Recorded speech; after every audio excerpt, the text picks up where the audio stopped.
បាទសំណួរចុងក្រោយនេះគឺខ្ញុំបាទសូមអំពាវនាវដល់អ្នកនយោបាយចំនួនក្រោយដល់ប្រជាពលរដ្ឋគ្រប់និន្នាការនយោបាយទាំងអស់មុនអស់លោកគ្រប់គ្រងដល់គណៈបកណាមួយធ្វើឲ្យខ្មែរបែកបាក់គ្នាអស់លោកទៅគិតពីសុខសន្តិភាពសង្គមជាមុនការស្រឡាញ់និន្នាការនយោបាយជារឿងសិទ្ធិសេរីភាពនៅក្នុងរដ្ឋធម្មនុញ្ញបានចែង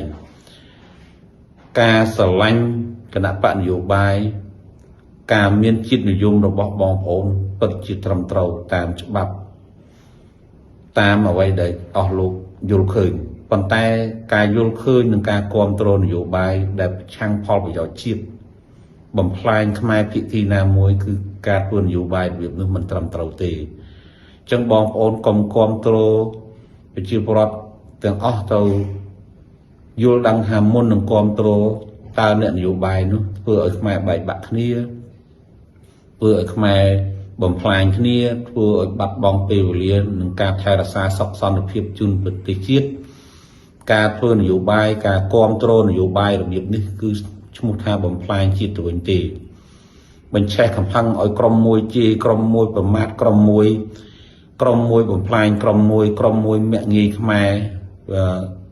បាក់ផ្សេងគ្នាធ្វើជាសត្រូវការគ្រប់គ្រងរបស់បងប្អូន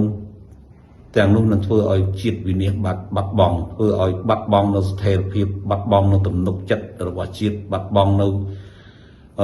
សាមគ្គីភាពនិងឯកភាពជាតិហើយអញ្ចឹងសូមផ្ដាំដល់ប្រជាពលរដ្ឋដែលអ្នកគ្រប់គ្រងគណៈបកនយោបាយនិន្នាការនយោបាយនិង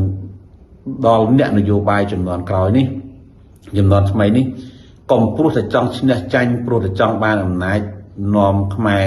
បង្កើតក្រុមនីមួយប្រឆាំងខ្មែរគ្នាឯងជេរប្រមាថខ្មែរគ្នាឯងមិនគិតពីប្រពៃណីមិនគិតពីវប្បធម៌មិនគិតពីសាសនាមិនគិតពីស្ថិរភាពមិនគិតពីផលប្រយោជន៍ជាតិធ្វើឲ្យខ្មែរបែកបាក់ធ្វើឲ្យខ្មែរជេរបចោគ្នាហែកហួរគ្នាទៅតាមព័ត៌មានគ្រប់ទិសទីអញ្ចឹងសូមជាប្រវត្តិសូមអ្នកនយោបាយទាំងអស់មេត្តាគិតនៅចំណុចជាតិរួមផលប្រយោជន៍ជាតិរួមស្ថិរភាពជាតិរួមបាទសូមអរគុណហើយជាចុងក្រោយនេះក៏សូមថ្លែងអំណរគុណដល់ក្រៃលែងចំពោះបិតាសន្តិភាពនៃប្រទេសកម្ពុជាដែលមានសម្ដេចព្រហ្មរតនកោដ្ឋសម្ដេចនរោត្តមសីហនុនិងបិតាសន្តិភាពគឺសម្ដេចតេជោហ៊ុនសែនដែលលោកខំប្រឹងតស៊ូតាំងពី79រហូតសង្គ្រាមផ្ទៃក្នុងបានបញ្ចប់រហូតធ្វើមានកិច្ចព្រមព្រៀងទីក្រុងប៉ារីសនាំមកនៅសិទ្ធិសេរីភាពក្នុងការបោះឆ្នោតប្រជាធិបតេយ្យមកដល់ពេលនេះសូមអរគុណ